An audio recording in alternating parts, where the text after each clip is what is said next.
What's going on, guys, and welcome back to the channel and to another video. Seeing as yesterday you lot smashed the like total generally, I'm back again today, as I promised, with another episode of the mini-series, if you will.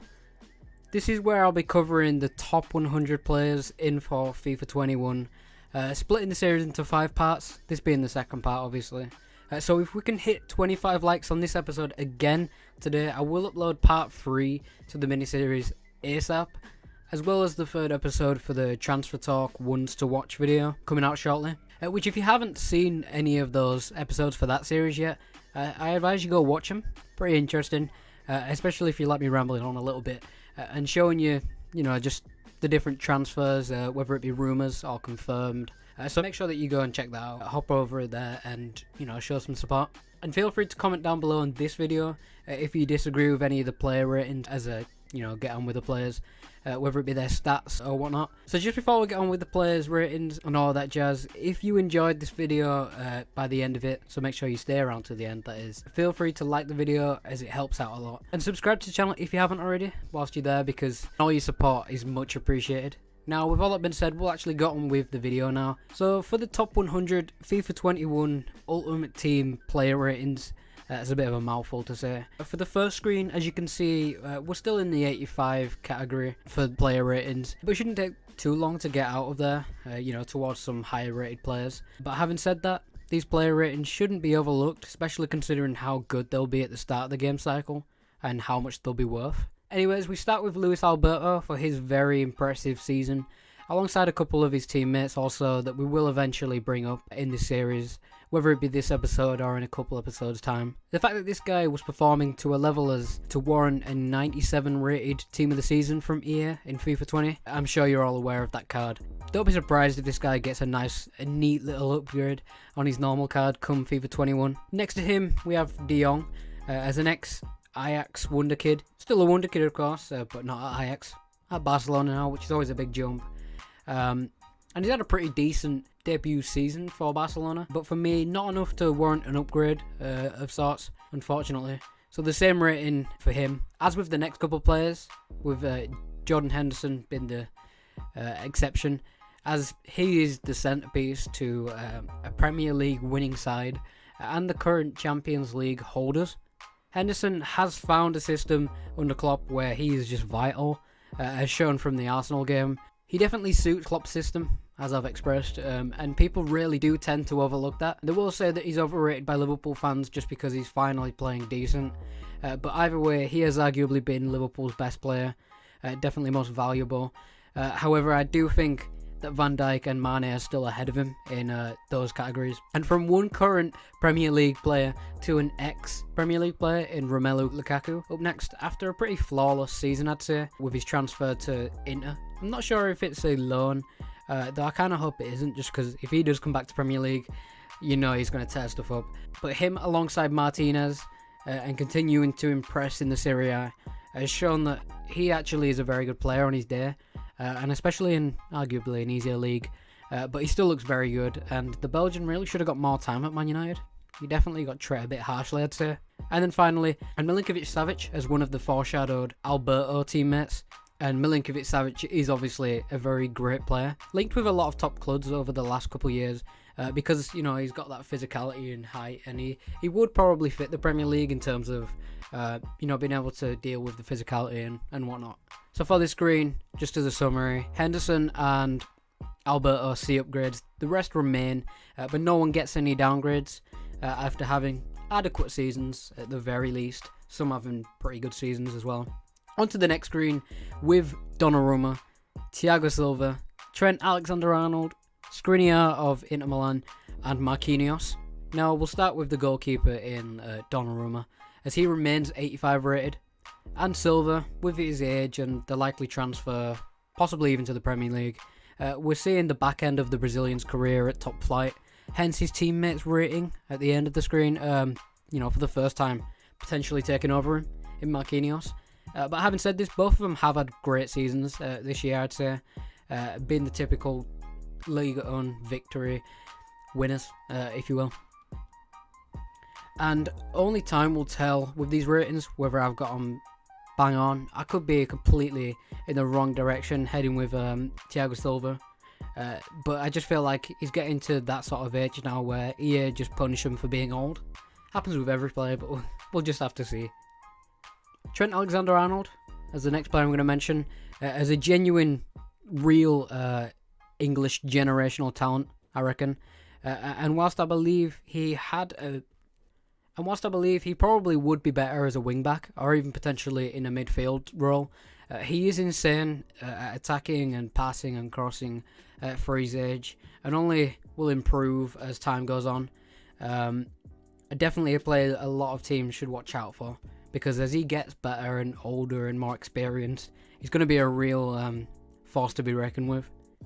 And finally for this screen, in Skriniar, as a Man City target, the current Inter Milan centre-half will probably be looking for a big summer move sometime soon, having been a pretty solid player over the past couple years, seasons rather, who has been a very solid player for a couple of months now, and well worth the price tag, even if he has been overshadowed by the likes of De Vrij right next to him.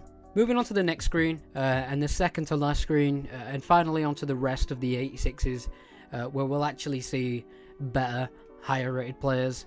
As you can see, we do have Galaxy of Leipzig, who has been one of their standout players in what's been a great title contending side in the German league.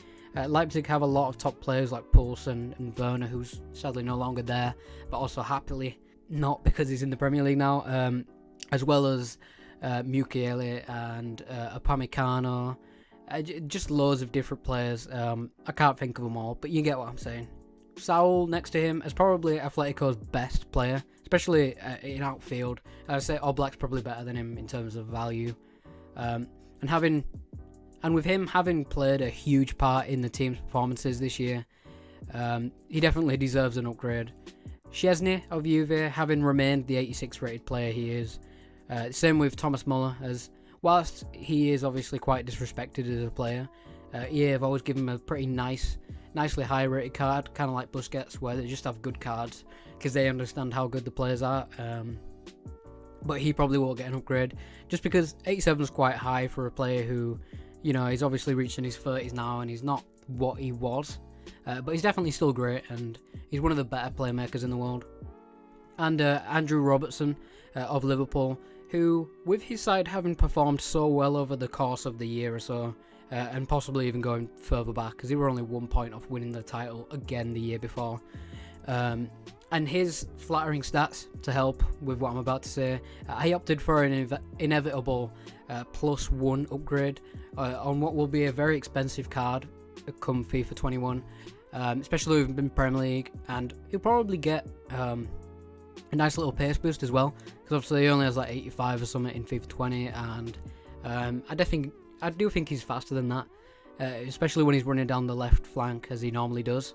And with the final set of players for this episode, as we move on to the next 5, you can see Coutinho there, having performed overall pretty well, I'd say, but in a very dominant side, disadvantaged by both Barcelona and Bayern's squad depth and quality over the last couple of years.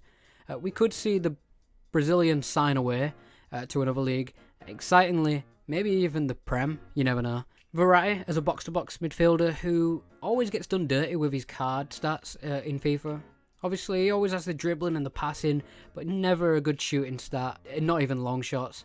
His shot power is awful.